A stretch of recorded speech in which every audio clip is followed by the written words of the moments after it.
જય શ્રી કૃષ્ણ મિત્રો, જય માતાજી, જય સ્વામિનારાયણ. જો વ્યારાબેનને તૈયાર કરી દીધી, ભણવા મૂકવા જઈશ. પણ કે મારે સાયકલ લઈને જાઉં.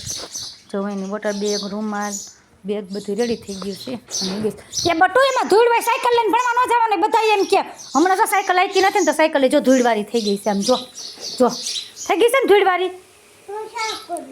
હું સાફ કરી દઉં. સાફ નથી કરવાની. હાઈ જો આમ લીમડો અહીં સૂકવો હશે. અમારે લીમડાનું કામ હોય સાયકલ લઈને ન જાય. ખીજા હે તાર પપ્પા ત્યાં બોલા છોકરા બધા માગે સાયકલ. જો બપોર થઈ ગયા છે. અમારે અહીંયા કોબીનો સંભારો બનાવી નાખ્યો છે. ખાલી કોબી જો મરચાં નથી નાખ્યા. અને આમાં બનાવી નાખ્યો છે બટેકાનું શાક. ખાઈ છે અહીંયા બાંધી લીધો છે લોટ. હજી લોટ બાંધવાનો બાકી ચાળી લીધો છે. અને આમાં આપણે કાકડી કાપી નાખી છે. તો આજનું મેનુ છે બટેકાનું શાક, રોટલી અને કોબીનો સંભારો. તો ચાલો પહોંચી જાઓ બધા જમવા. હેલો ગાઈસ, જો અમારે માપપટ્ટી રખડે છે. અને મારે આવ્યું હતું જો મશીનનું કામ હતું તો અમે મશીનનું કામ પતાવી દીધું છે. અને અમારી વ્યારાબેન જો ઉઠી ગઈ છે.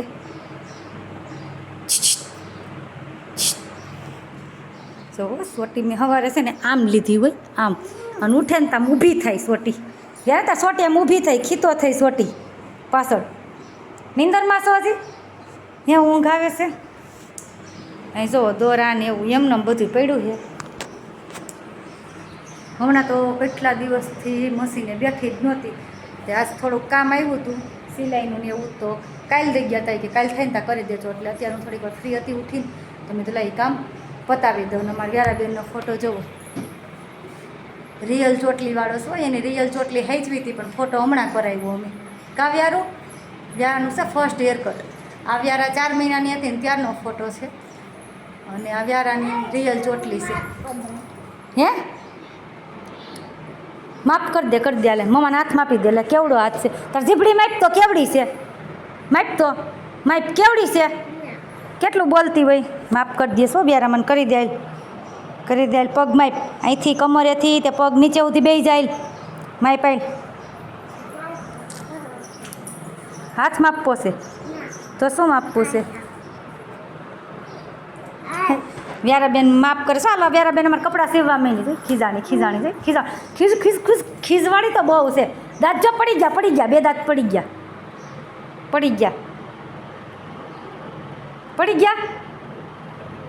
મારે વ્યારાબેન છે ને પેપ્સી ખા બે ગયા છે. એકે તો થાય નહીં. 2 લઈને બેઠી છે. કેટલી લઈને બેઠી છો? 2. એક આપને મમ્મા. કેમ આપને મારી દીકરી. જો મારે વ્યારાને જાઓ કલરની છે ને ઓલા પેન આવે એ ખાવાના હોય કા. આવા પેન હોય કલરના ગળ્યા હોય. ગ્લુકોઝની છે કા. ગ્લુકોઝના પેન છે. ખવાય ને એ મસ્તીના હોય ને. ચકીને આપી છે પેપ્સી. હે કોઈને નહીં. લ્યો તાર બેનપણી નથી ચકી.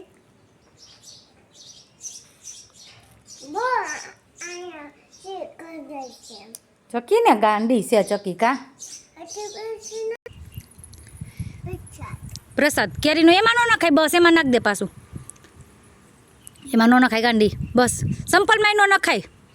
એમાં મૂક દે. આ પછી આમાં બીજી વેફર છે એ ખાઈ જેવો. અને અમારે બનાવવાના જો ગઠલાને મુખવાસ. ગઠલા કાઢી લીધા છે ને જો એટલા બધા હતા. બધા દસ્તેથી ભાંગી અને કાઢ્યા છે. ને અમારે વ્યારાબેન જો પ્રસાદી ખાઈશ. મોઢું જો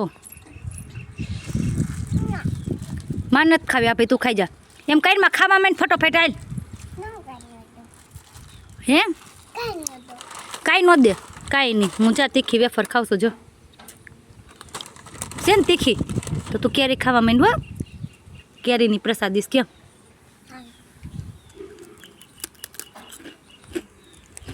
બધાને બોલે પ્રસાદી ખાવા હાલો કે. હાલો બધાને કે ગોઠલીને મુખવાસ ખાવા કે. જે મારા બાફીને સુકવવાની પછી શેકવાની કા. તને ભાવે ને બહુ મુખવાસ.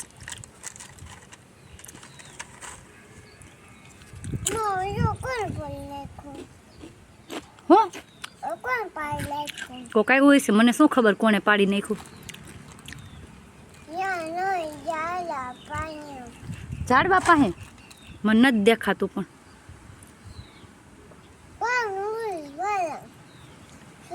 હા ભવા દેખાણું હો દેખાણું. હા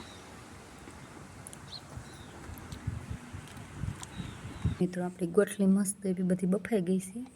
મેં ભાતી આમ કાઢી લીધી છે એટલે પાણી નીતરી જાય. અને અહીંયા મસ્ત એવા જો છીણવી નથી મારે, મસ્ત લાંબી લાંબી કટકી કરું હું, આછી આછી. પછી આને સૂકવીને પછી તળશું ઘીમાં શેકીને. પછી હંચળને એવું નાખી દેવાનું. કોને ગોટલીને મુખવાસ ભાવે કોમેન્ટ કરીને કહેજો. અને સાંજે પડી ગઈ છે હાવ.